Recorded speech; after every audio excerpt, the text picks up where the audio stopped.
So I've been thinking, we put this exhibition up during the centennial year of the 19th Amendment, which ended in December.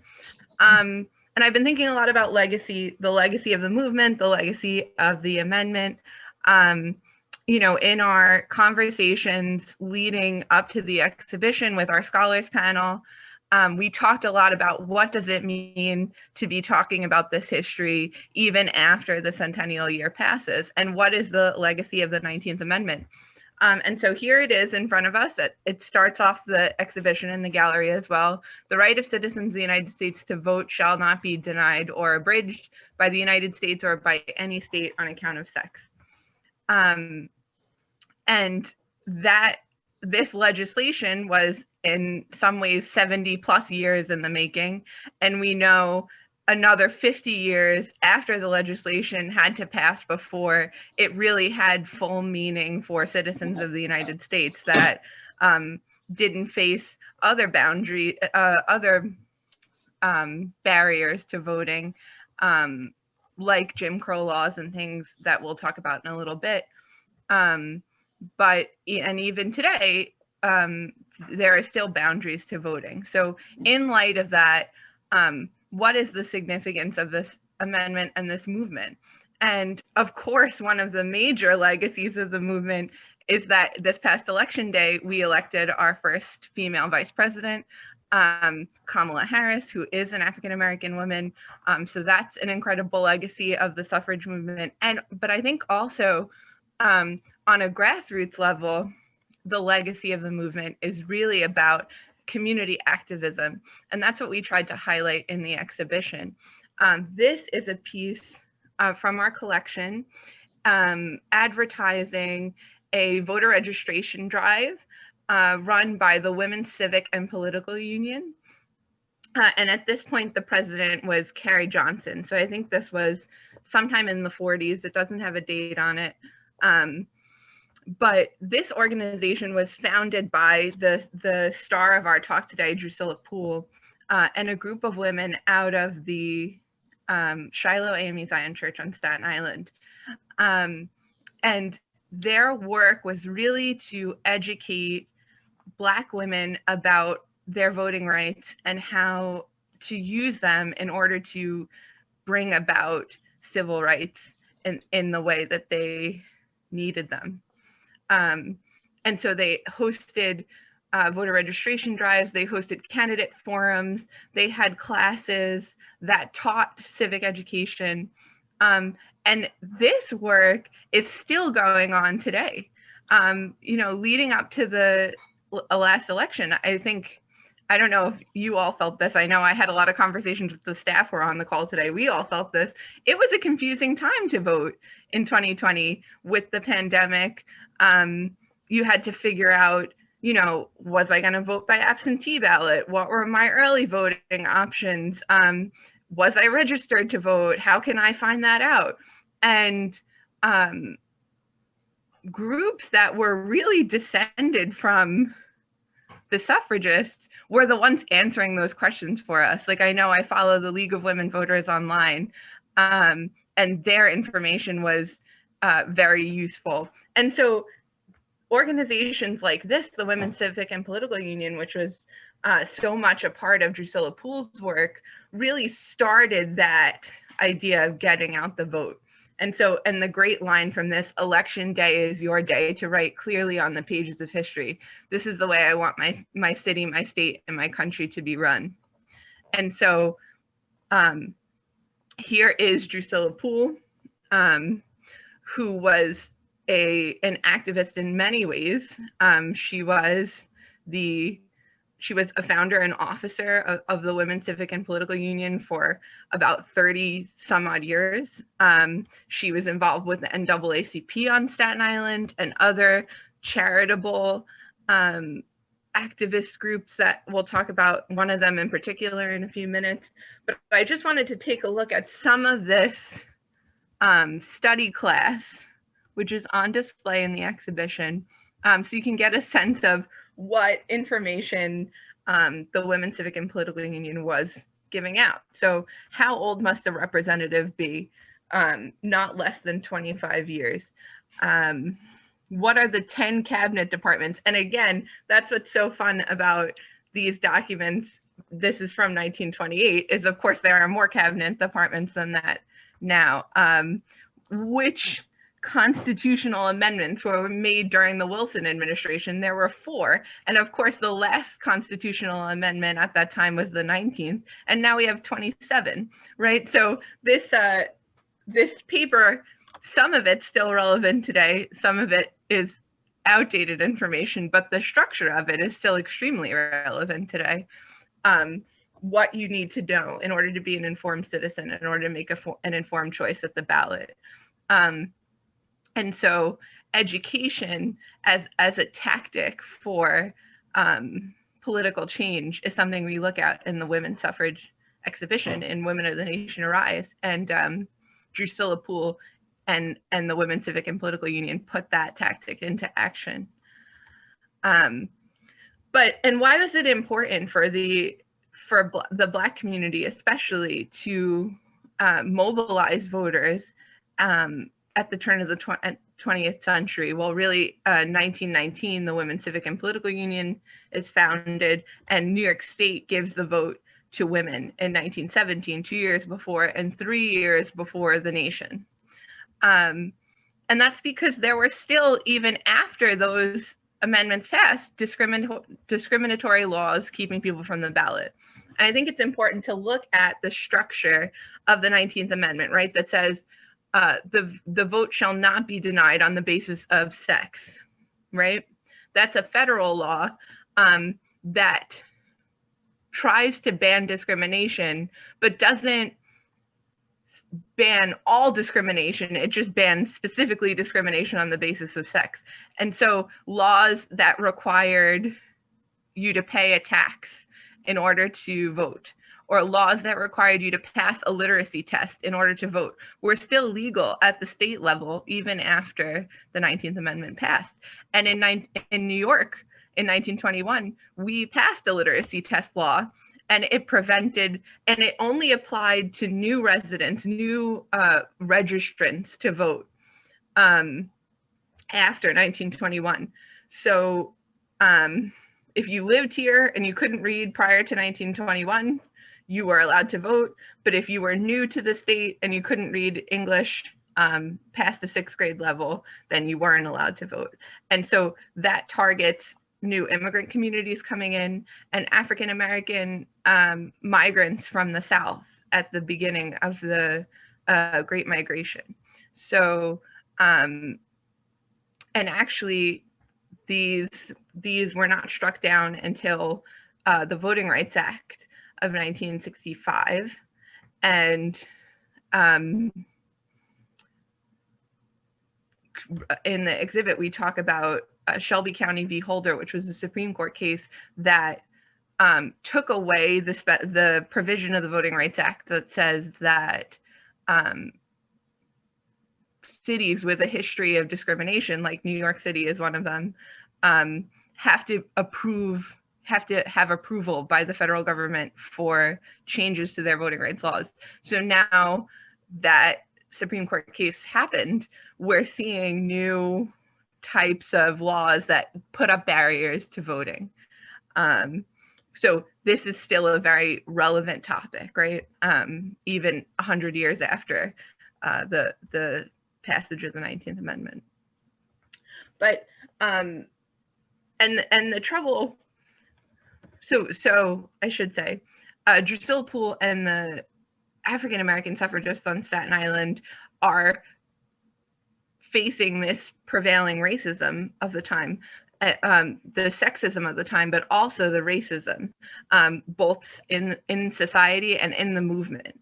And a lot of that tension in the women's suffrage movement originates with this schism that's brought about by the 14th Amendment. And so to begin with, suffragists are allied in a lot of ways with the Black community. The American Equal Rights Association, which was founded in 1866, is comes out of the movement for the abolition of slavery. Frederick Douglass, Susan B. Anthony, and a lot of Staten Islanders are together working toward the same cause of what they called universal suffrage, suffrage that's not discriminatory based on race or sex. But with the passage of the 14th Amendment and the addition of male for the first time into the Constitution, the word male, the second section of the 14th Amendment requires that voters be male. White women suffragists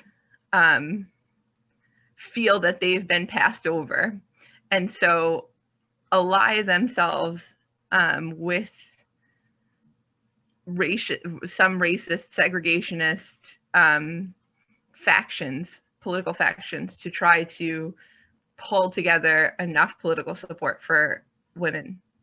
And that's a problem throughout the suffrage movement, that white women have the privilege of allying themselves with Black groups when it's politically appropriate or politically advantageous, and segregationist groups when it's politically advantageous. And so some of their choices along the way leave Black women behind. But it's more complicated than that, right? There's cooperation between white suffragists and Black suffragists, as well as this sort of tension that exists throughout and beyond the passage of the 19th Amendment. An example of this is the 1913 Suffrage Parade in Washington, D.C. This takes place in D.C. as President Wilson arrives for his inauguration there. It's organized by Alice Paul and the National Women's Party on the top right. And since DC is a segregated city, Alice Paul tells African-American groups coming from other parts of the country that they have to march in the back of the parade. And a person who registers an objection to this is Ida B. Wells, who's on the bottom right. She runs a suffrage group in Chicago, and she says, I want to march with the Illinois delegation, and she ultimately does so.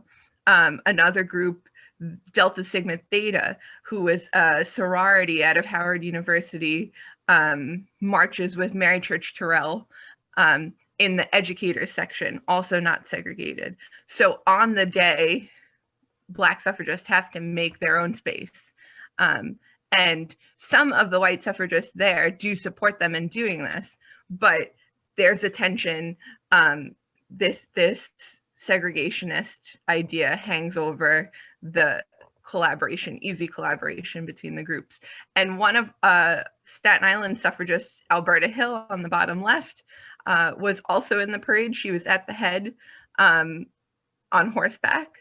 And we know some other Staten Island suffragists attended. We're not sure if Drusilla Poole was among them, although I could believe she was there. We just don't have the proof to back it up at this point. So speaking of making their own space in the activist movements of suffragists and civil rights, the National Association of Colored Women's Clubs was founded in 1896. And Drusilla Poole is a member through a group on Staten Island. So the idea of this group is really applying the tactic of organize that we talk about in the exhibition, using existing networks of social, economic, political work, and using them for this new political movement. So this group combines the efforts of state level organizations around the United States, and even the state federations combine the efforts of local grassroots groups. So Drusilla Poole runs in the 19-teens the Helping Hand Society on Staten Island, and they're a member of the New York State Colored Women's Federation of Colored Women's Clubs.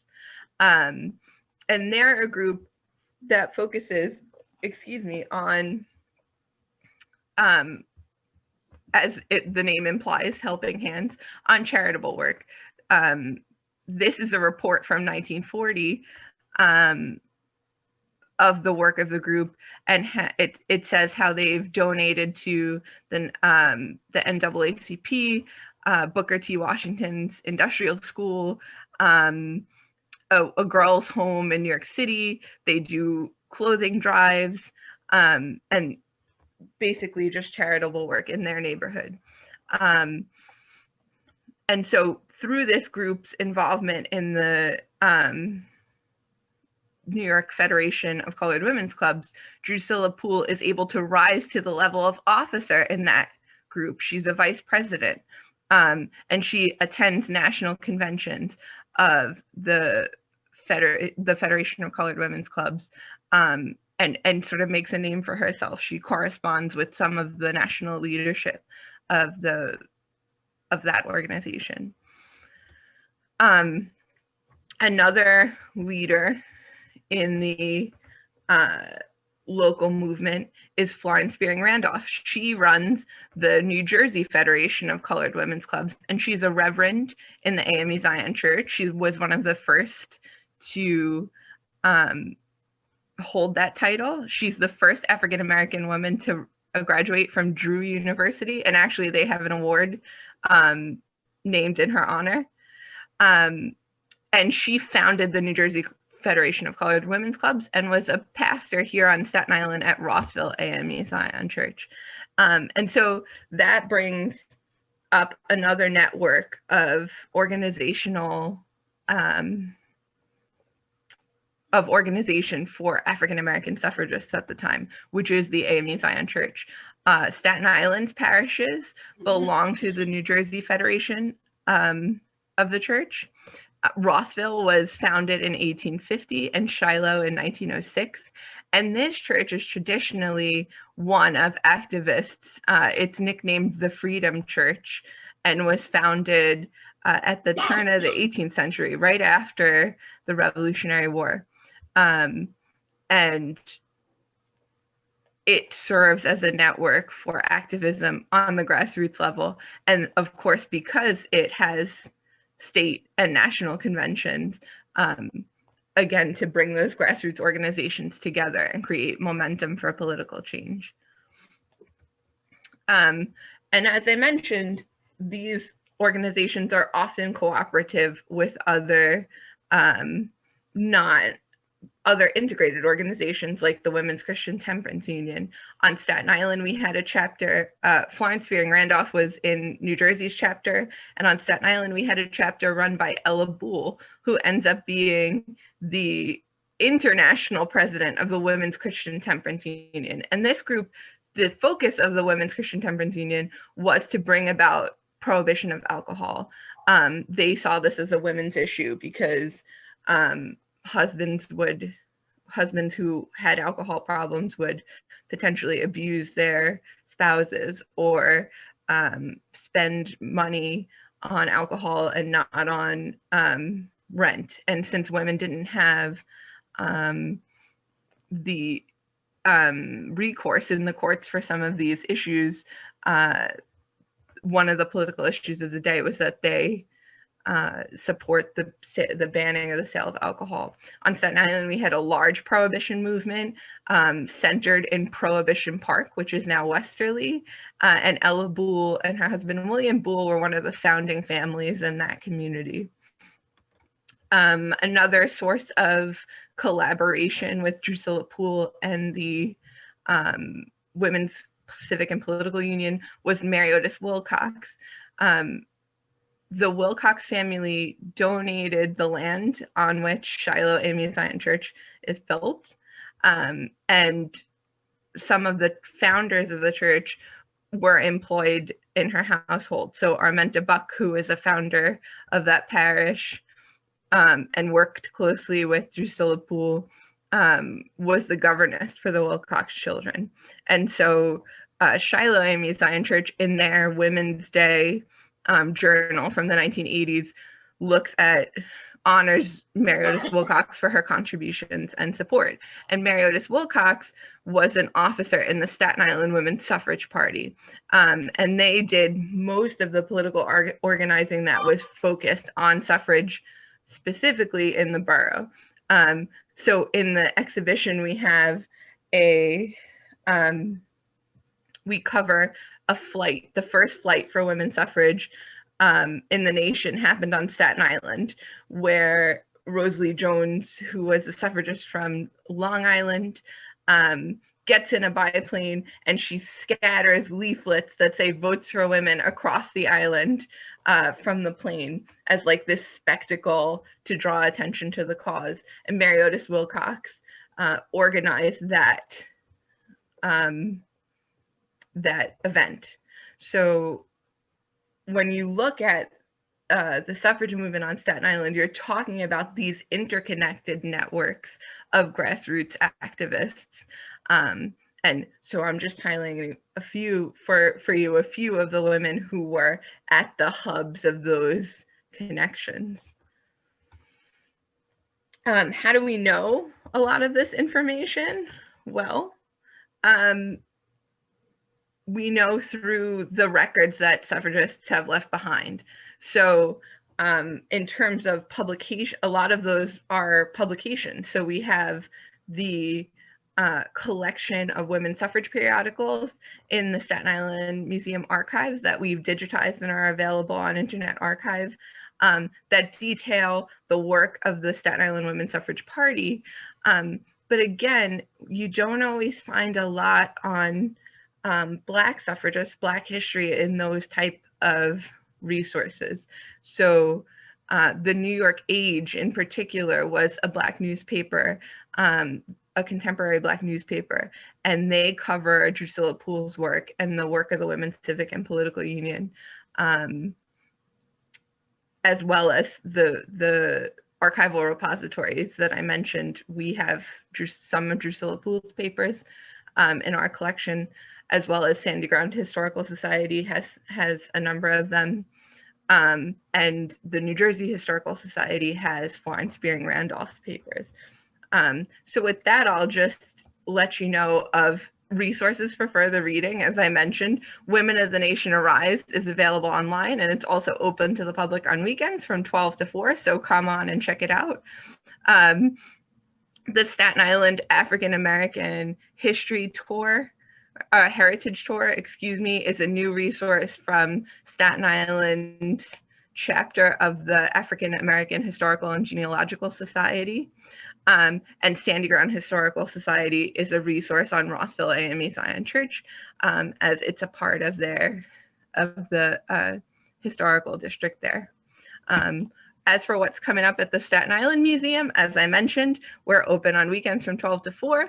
And if you'd like to join us again virtually, our next Lunch and Learn is Elizabeth Britton and Her Mosses, which will be hosted by our talented Director of Natural Science, Colleen Evans, who I think is on the call today.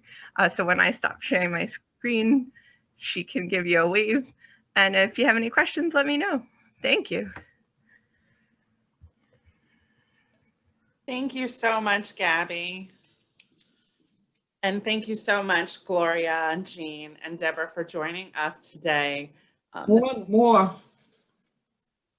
I'm sorry, what was that, Gloria? There's more siblings. I know Marilyn's on, that Lily. Wow. Gwendolyn's on. Wow. Eugene, Deborah, Gloria. Cheryl is on. I'm not sure if Phyllis is on and Marilyn is on. I have 6 siblings and at least 5 of the 6 are on.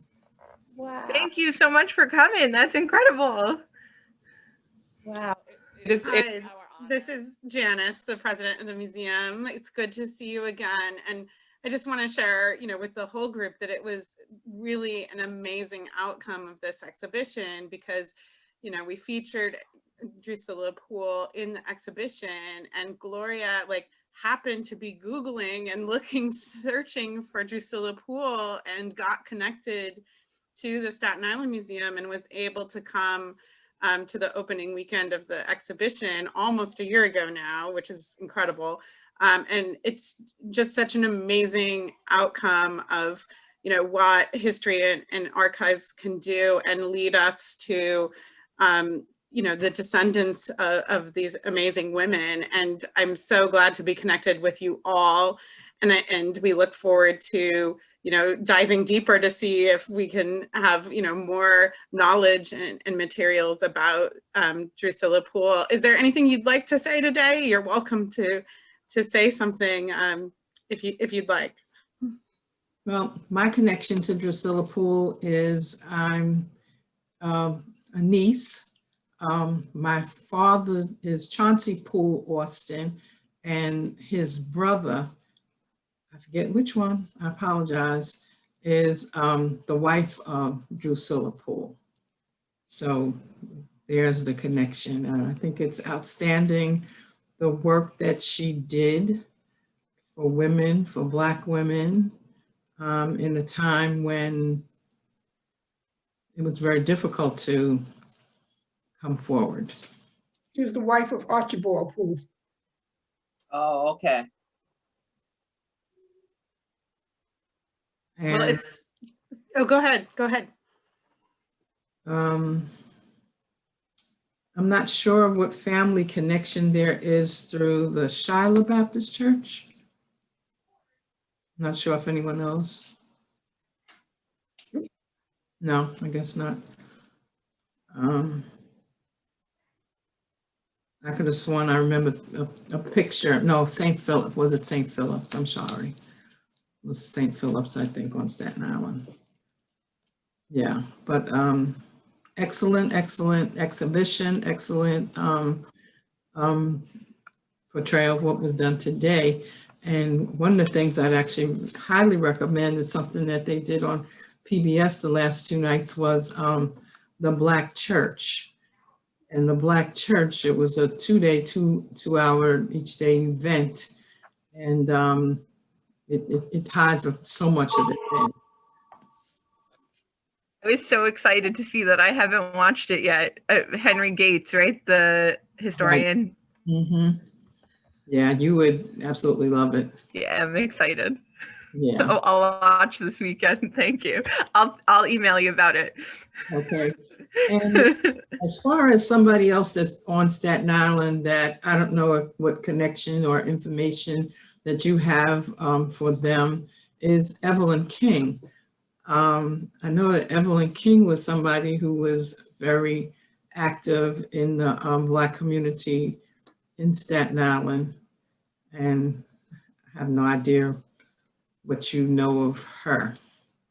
Yes, Evelyn King was a prominent member actually in Shiloh AME Zion Church, and she's the one who wrote the Women's Day Journal from 1980 that features Drusilla Poole and Mary Otis Wilcox and some of the history of the church. And she's a relative actually of one of our board members, Dolores Morris. So that family is still extremely involved in activism and education on Staten Island.